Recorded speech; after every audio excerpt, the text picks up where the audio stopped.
Hey everyone, it's Dr. Ramani. Welcome back to this YouTube channel on figuring out narcissistic relationships, healing from them, and just understanding them more. And this is a question we got, which is it common to feel Schadenfreude in a narcissistic relationship? And I feel guilty about it. So let's break that down. First of all, for those of you who don't know it, hats off to German people who came up with one hell of a word. With one word, Schadenfreude is basically, and I hope I'm saying that right, is the pleasure, I guess, in a way, enjoyment that somebody gets from someone else's misfortune. Now, narcissistic people are they are Schadenfreude all day, all night. They're the people who laugh at people who are humiliated, who trip and fall. They will laugh no matter how hurtful it is, and they absolutely love seeing their rivals go down. They're very vindictiveness oriented, but when they don't have to be the one who's exacting the vengeance, and they see one of the people that they're jealous of or competitive with fail, it is as seductive as anything could be for them, okay? But that's them. This video is about everyone else. Do we feel Schadenfreude when we see the narcissistic person fail or something goes wrong with them? And I would say 1000% yes. In fact, I hope you get to have this experience at some point of watching the narcissistic person kind of get theirs.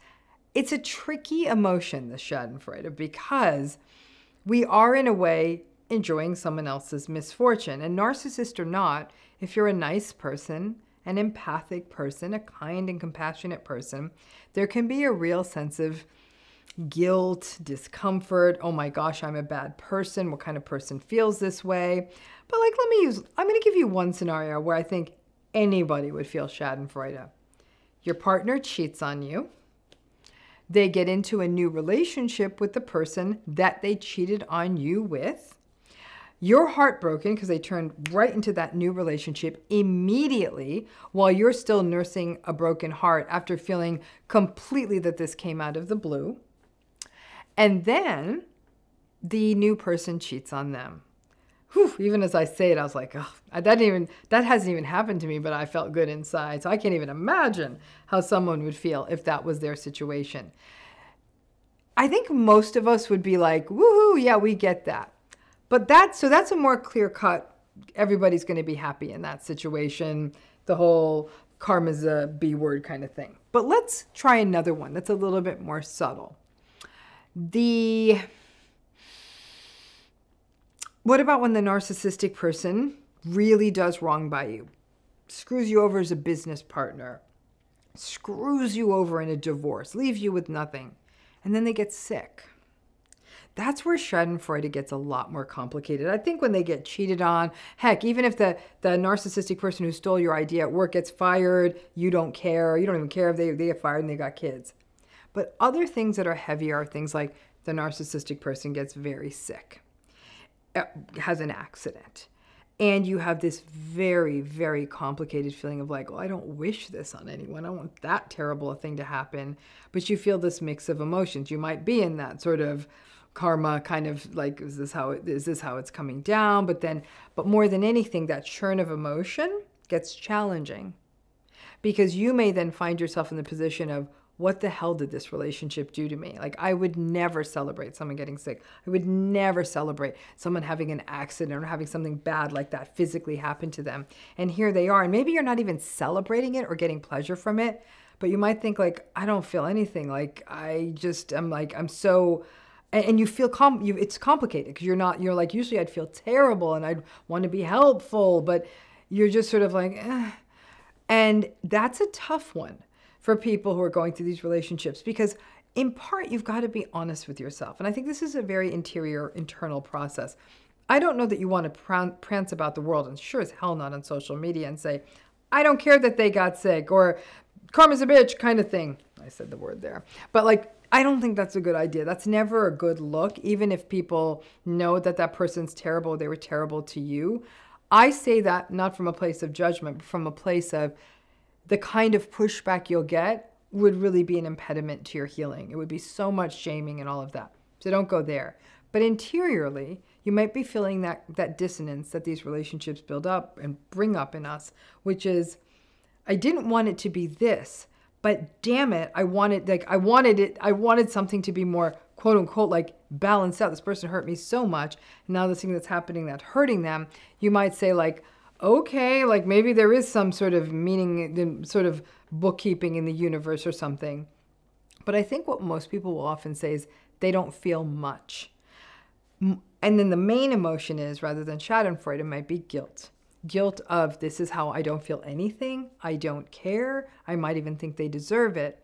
And that might actually really affect your self-concept. And like I said, many, many, many people who are in or have been through narcissistic relationships will often wonder, am I the problem? Am I narcissistic? Am I cold? Am I any number of things that are not compassionate or warm, even though that is sort of integral to who you are? Narcissistic relationships are cauldrons of injustice. Very rarely do people get a sense of justice or closure or anything like that in these relationships. People will say, my finances were destroyed, my health was destroyed, my relationship with my children was destroyed, my career was destroyed, my childhood was destroyed. These are big ticket things, folks, by these relationships. And while healing absolutely happens and people sort of walk forward and attempt to make meaning and find meaning and purpose in the midst of all this, they are devastating. And so there is no sense of justice. And in many of these cases, the narcissistic person just moves off into their future, just living their best life, and don't get called out on it. And they move on into a new relationship or whatever it is they do. They live to be 95 years old, whatever it may be.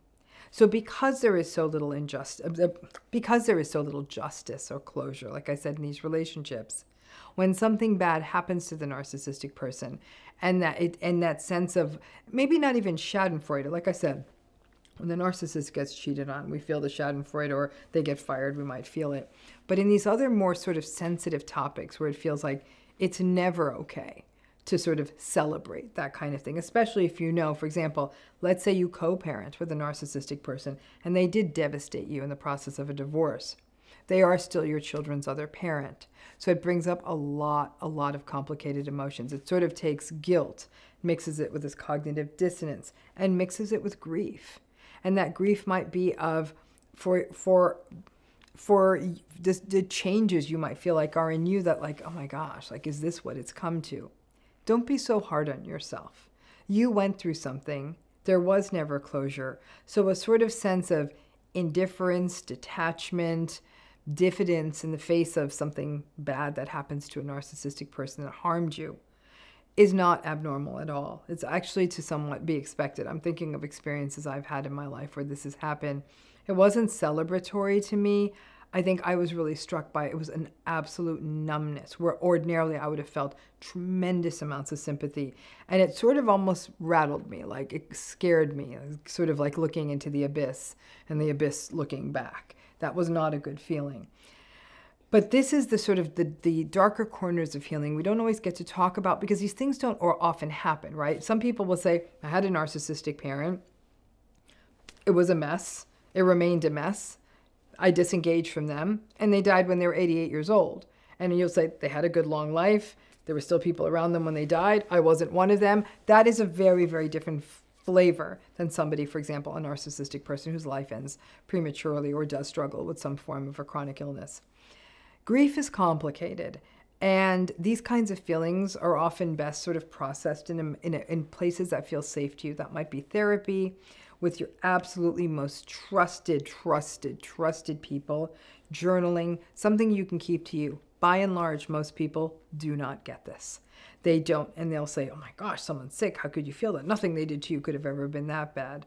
Most people also don't know how bad it was. So these are the sorts of things where grief and guilt and shame in narcissistic relationships can take a strange turn.